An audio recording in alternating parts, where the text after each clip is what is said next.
Hi. It's really good to be here. Huh? Thank you for choosing me. And I am so ready for something different, to feel good. And I know it's my beliefs that are holding me back.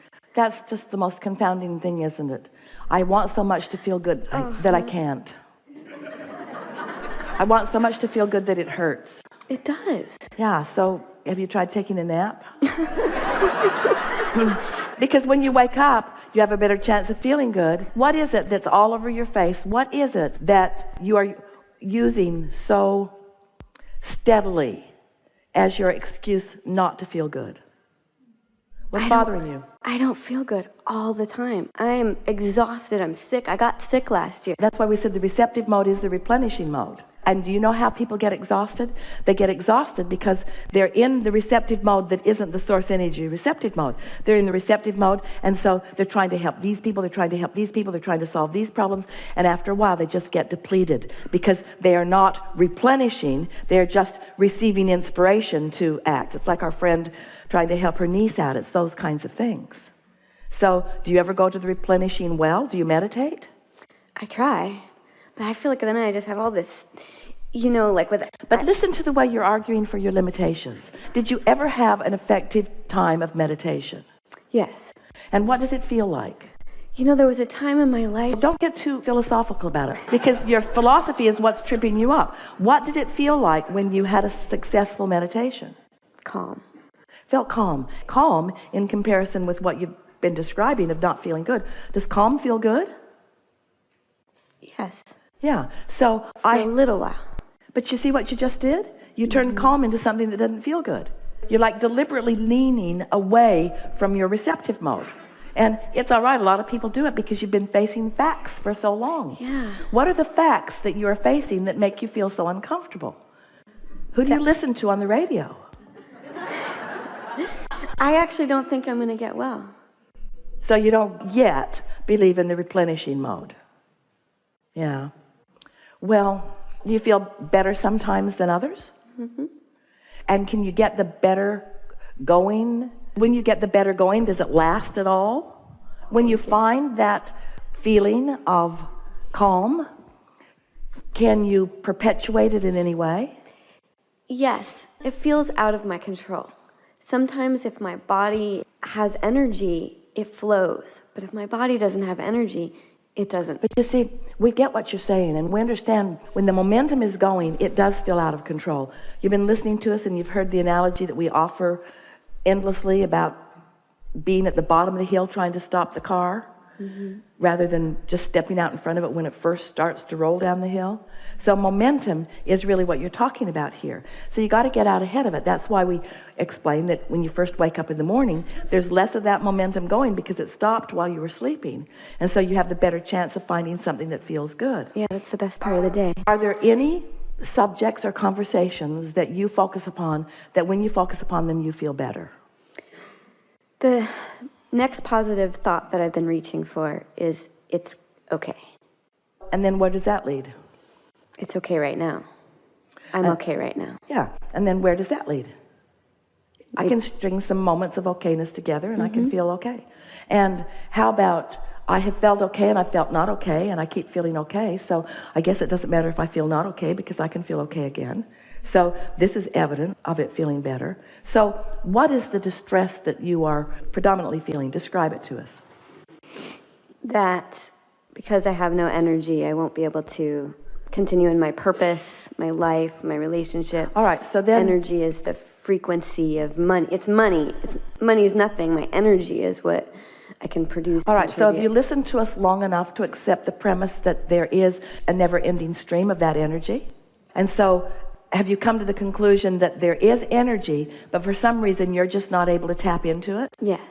And have you also followed us when we say that you know when you're not tapping into it because you feel negative emotion, and you know when you are tapping into it because you feel positive emotion? So can you accurately say you never tap into it? No. So would it be more accurate to say sometimes I tap into it and I'd like to do that more? Yes. Is it accurate to say I know when I'm in the receiving mode of it and I know when I'm not? Sometimes. If negative emotion is the indicator, then don't you know? sometimes I feel like it's like I can even be in a positive, but my body's so exhausted that it just takes it away. But the thing that we want you to separate is the manifestation that has already happened from the vibration. In other words, you can do this in the same way that a person could feel some enthusiasm about prosperity when they're deep in debt.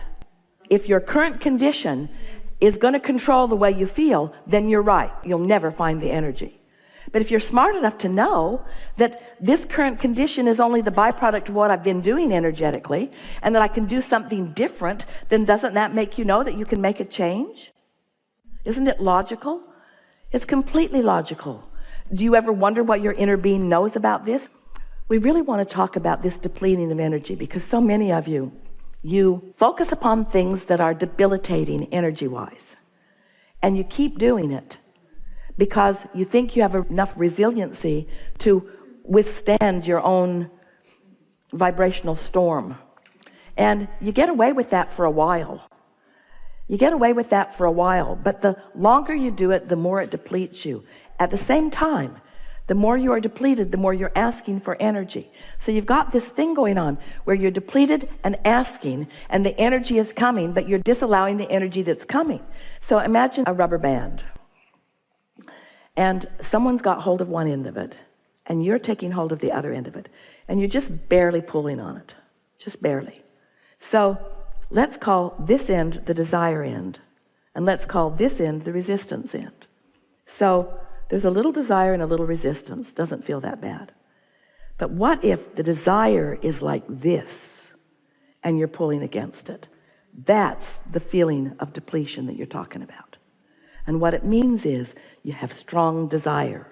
And that's the thing that you want to amplify. I wouldn't be this depleted if I didn't have strong desire. If there wasn't a strong countering energy that my inner being is flowing to me that I am denying, I wouldn't feel depleted. And haven't you asked yourself that question so many times when you look at people that don't know anything about any of this, and they're just sort of bipping along, bumbling along, seemingly living happily ever after, not really asking for that much. They don't care. They don't even know all the things that they could want because they've not even thought about all the things that they could want. Sometimes I'm jealous of that. Well, here's the deal. There's no such thing as regression. You can never be less than your life has caused you to be. So you have one and only choice, and that is to receive the energy that you've been asking for. What you just said to us, I wish my life hadn't caused me to ask for so much because somehow I can't get into the receptive mode of what I've asked for. So therefore I wish that I hadn't asked. That's never, never, never, never, never, never true from your broader non-physical perspective. But we can understand how it feels when you're not letting it in. We refuse to acknowledge that you never let it in. We know that you often do. We refuse to acknowledge that you can't get hold of this and really get it going because we can feel the power of your desire. We refuse to acknowledge that you won't be well or that you cannot do that because we can see what's going on in this vortex. We can see how close to being in the receptive mode you often are. And we are really not interested in being a sounding board that perpetuates your statements that are working against you. You got to use different terminology or sleep a whole lot more. So how can I get out of the way? You got to look for more positive aspects. And when you find them, stay there just a little while. Don't look for sounding boards that will listen to you. We've started to say this to our mother who was talking about her daughter earlier. Her daughter's really asking for it when she says, I don't feel good. I don't feel good, which makes a mother come forth with a solution. And so you got to stop complaining when you don't feel good if you don't want people who think they have solutions to come. You see what we're getting at? Well, one of my beliefs is that my mother has the same sickness as I do, and she actually never got better. And so, like, I bump up against that, too. I see it, you know, and... So we just want to put things in perspective for you. Sickness is about depriving yourself of energy. And when you really, really care about things, you ask for really strong energy. And when you deny it, you feel really, really bad. And if you can just look at it in that way, if you can stop framing it out in other ways, if you want to be well, you've got to stop arguing for the fact that you can't be. And if you believe anything that we've been saying, then that should be something that you want every word that comes out of your mouth to be leaning in that direction. And we're not saying that you can get there all at once, because momentum won't let you. But you can sure do better than you're doing as you're sitting here talking to us. You could make many more positive comments than you are about this thing that you want so much. Do you believe that you're an energy being? I believe that I'm an energy being. Say it. I believe I'm an energy being. Do you believe in law of attraction? I believe in law of attraction. I believe in law of attraction. Do you believe in your guidance system? Yes. I believe in my guidance system. Guidance Do you believe system. that your emotions are important information? My emotions are important information. I believe that before the feeling of lethargy sweeps over my body, that there were negative thoughts that preceded it.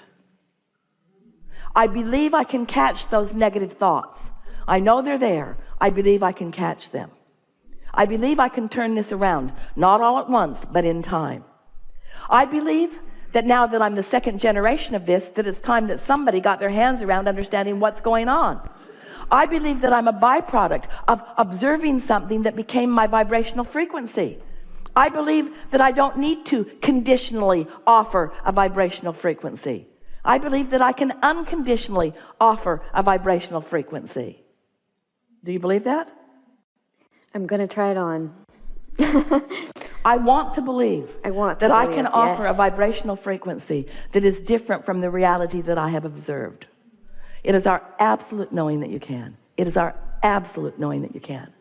And sometimes us knowing it so much helps you know it just a little bit more. But you're right, you got to try it on, because words don't teach. Yeah. Have fun with it. Yeah.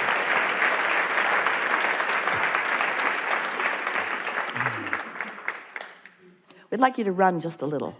Just run just a little. A little more.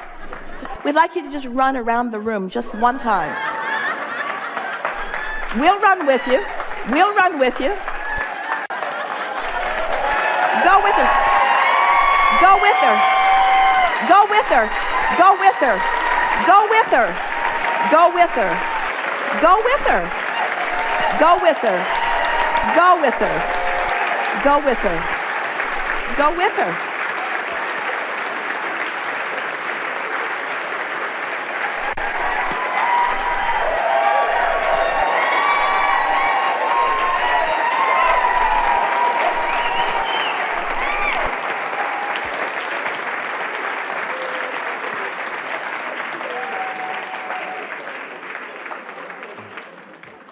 Stop making stuff up.